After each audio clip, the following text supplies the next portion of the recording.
waaw kay sëñ Mor jërëjëf laaj bi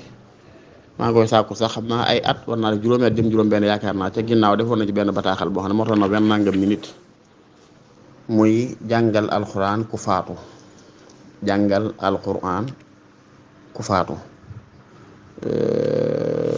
dafa am borom xam-xam yi dañu faral di wuute waaye wuute gom se day am base dafa am fu mu tegee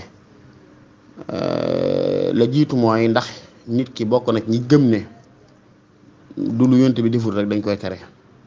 waree su koo def wala déedéet bàyyi na ay mbir yoo xam ne defu ko ñu koy tuddee maslahatun mursala ci alquran daa yoo xam ne ay njariñ la lu mën a jariñ nit la ci dundam mbaa ci faatoom lislaam soññee ca am yoo xam ne mën naa jariñ nit ci dundam mbaa ci faatoom ba noppi lislaam tere ko ngir xëy na xam ca lor juñ ci xamul ñun am yoo xam ne nag njariñ kese lañ ca gis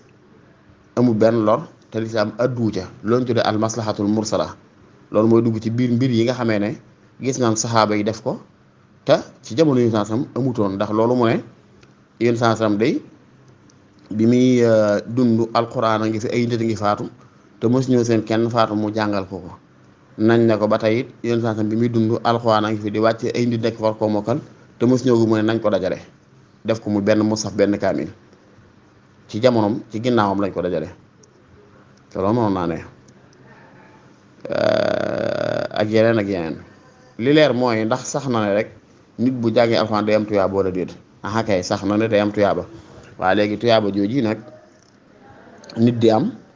bu ko hadiyaale am néew ndax la caabal du ca àgg loolu mooy barab bu wuute ci diggante borom xam-xam yi ñii doyoo jàpp ne du ca jot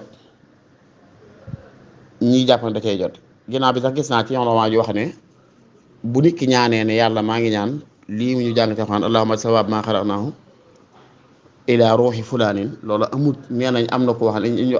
amul benn xilaaf wuute ci ne tuyaaba ja kooko da ca jot ndax yaa jàng nga am tuyaaba te alxuraan moo saxal ne ku jàng alxuraan yàlla bindal la tuyaaba xadis ko saxal ne xaraf bu nekk fukki tuyaaba la suñu borom di bindal léegi tuyaaba jooju nga moom nag sañ nga koo hadiyal ku la soob te baa da cay jot muy ko dund muy ko faatu li ñuy wax xe mooy nga jàng kundi rek yéene koo jàngal ni jàngal ko kundi ndax dana ko jabal du ko jariñoo loolu moo am ak wuute ci borom xam-xam yi te wax ji gën a dëgër mooy da cay jot insha allahu taala gis nañ ci loolu wax ci xadis kii waaye gis nañ ci ulama yu war a mën sukkandiku ci ñoom ñoo xam ne saxal nañ ko boo demee ci at tazkira bu imam Qurtubi lett na ci da ba nett sax lu jógee si imam Ahmadu Hanbal mi nga xam ne yaakaar naa moom kuréel yëpp commencé dëppoo ci moom ci ne wax dëgg yàlla sunni la boo xam ne lu mu def rek am na ci lay ci diine waaw kon ñàkk a defu yonte mi saxut ne yonte mi diw mas na kenn mas naa jàng ñuy dajaloo di tasub kaamil di ko séddale waaw ndax jamono yonte bi dajaloo kaamil amoon na bañ koy tas di ko séddale jamono yi boobu kaamil amutoon bañ koy tas di ko séddale di la tax nag ginnaawam dajale kaamil mën a am moo war a tax kon leneen lu aju ci moom bu ñu gisul leneen lu mu juyoo diine loo xam ne day yàq mën na si koo jàpp te jàpp naa mbooloo dajaloo nii tas alquran jàng sellal ko noppi ñaan ne tuyaaba ji ñu ngi ko yëndi du sàngam loolu yaakaar naa benn lor amu ci benn ngaañ amu ci loolu lañu tuddee al maslahatul mursala maa ngi sàkku nag ci ñiy déglu ku ci mën a fàtte audio boobu yaakaar naa de ay juróom-benn at ci gànnaaw ba juróom-ñaar mu dugalaat ko ndax yaataloon nañ ci loolu daal yaataloon nañ ci loolu te it am na ci masala daanaka rek mi ngi noonu bu dee ñi ko xamut ñooñu tax di wax waaye ña ko xas xam moom lañ ci jàpp ne suñu wax mun nañ caa tax dellu ginnaaw ñoom tamit lañ cay wax ñu itam gis nañ ko ci téere waaye bii lañ tànn ne mooy bi ñu gën a doy jaraa bi yi xamalu salafi saalih wax dëgg yàlla miin nañ ci ay nit ñu wéy ñu jàpp ne mën naa nekk daal ci xamamaa yi njëkk yi gis nañ ne jàng alxuraan yéene ko am diw sàngam wala boog ne tuyaaba ji maa ngi ko yéene diw sàngam loolu insha allahu taala seyun daa ba sa bi ci da cay jot ci tuyaaba ji insha allah wallahu taala ahlam bi sawaab